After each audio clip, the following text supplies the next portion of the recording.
Good morning all. Good morning investors, good morning traders. നല്ലൊരു trading ദിനം ആദ്യം ആശംസിക്കുന്നു. മാർക്കറ്റിലേക്ക് വരുമ്പോൾ തുടർച്ചയായിട്ട് ഏഴാമത്തെ ദിവസം നിഫ്റ്റി നെഗറ്റീവിൽ ക്ലോസ് ചെയ്യുകയും 24,650 താഴെ ക്ലോസ് ചെയ്തൊരു കാഴ്ചയാണ്. FISൻ്റെ ഭാഗത്തുനിന്നുള്ളൊരു ഹ്യൂജ് സെല്ലിങ്ങും ഇന്ത്യയും US തമ്മിലുള്ളൊരു ട്രേഡ് ഡീല് അത് ധാരണയാകാത്തതുമാണ് ഏറ്റവും വലിയ പ്രശ്നം. നമ്മൾ മാർക്കറ്റ് ക്ലോസ് ചെയ്തതിന് ശേഷം നടന്ന സംഭവങ്ങൾ അല്ലെങ്കിൽ നടന്ന വാർത്തകളിൽ ഏറ്റവും മുൻപന്തിയിലുള്ളത് US ഗവൺമെൻറ് ഷട്ട് ഡൗൺ എന്നുള്ളതാണ്.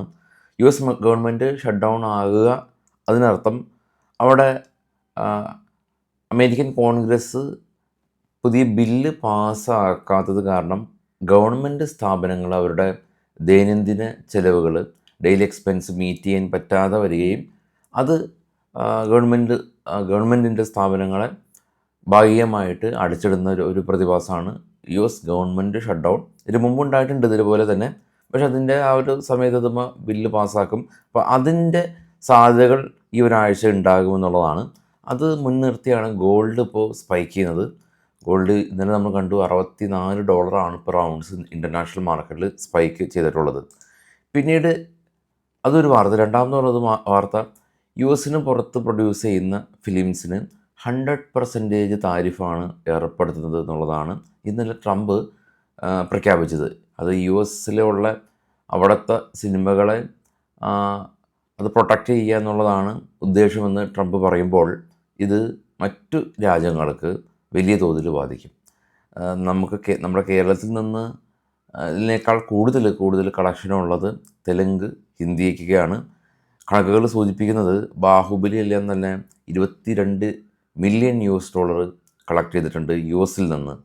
കൽക്കി $18 മില്യൺ. അതുപോലെ RRR, പുഷ്പ തുടങ്ങിയ ഫിലിംസ് എല്ലാം തന്നെ വലിയ തോതിൽ കളക്ഷൻ, അതായത് തെലുങ്ക് ഇൻഡസ്ട്രീസിനാണ് ഏറ്റവും കൂടുതൽ കളക്ഷൻ അവിടെ കിട്ടുന്നത്.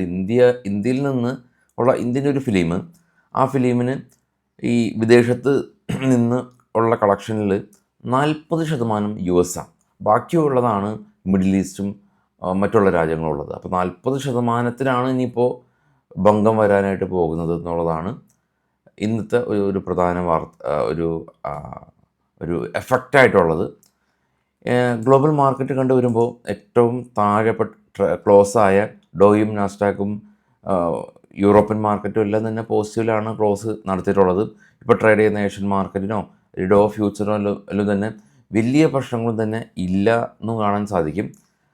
ഇനി കുറച്ച് സ്റ്റോക്കുകളുടെ വാർത്തകളിലൊക്കെ പോകാം. ഇത് ബൈസൽ റെക്കമെൻഡേഷനല്ല, വാർത്തകൾ മാത്രമാണ്.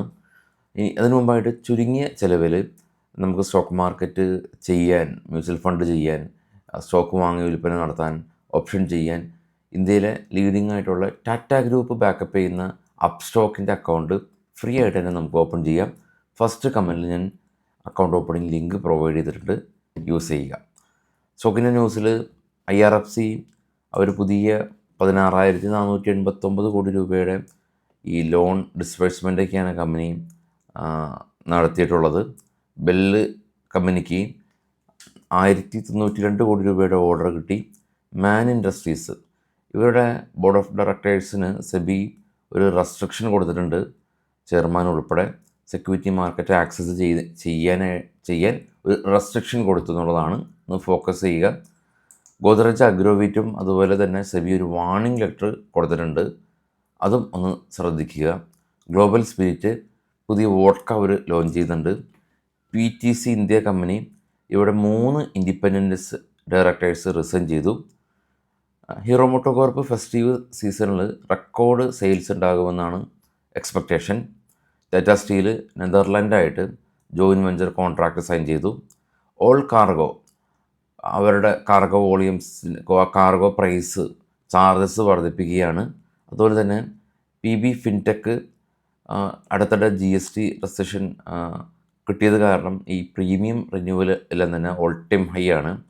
ബ്ലൂ ഡാർട്ടും പ്രൈസ് ഇൻക്രീസ് ചെയ്യാണ്. ബ്ലൂ ഡാർട്ടും ഓൾ കാർഗോയും എല്ലാം തന്നെ ലോജിസ്റ്റിക് കമ്പനിയാണ്. ഇപ്പോൾ ദീപാവലിക്ക് ഒരുപാട് ഓർഡറുകളൊക്കെ ഉണ്ടാവും. അപ്പോൾ അതിന് മുന്നോടിയായിട്ട് പ്രൈസ് ഇൻക്രീസൊക്കെ ചെയ്തു. അതാണ് ഇപ്പോൾ നമ്മൾ കളക്ട് ചെയ്തിട്ടുള്ള ന്യൂസുകൾ. അപ്പോൾ എല്ലാവർക്കും നല്ലൊരു ദിനം വീണ്ടും. Thank you.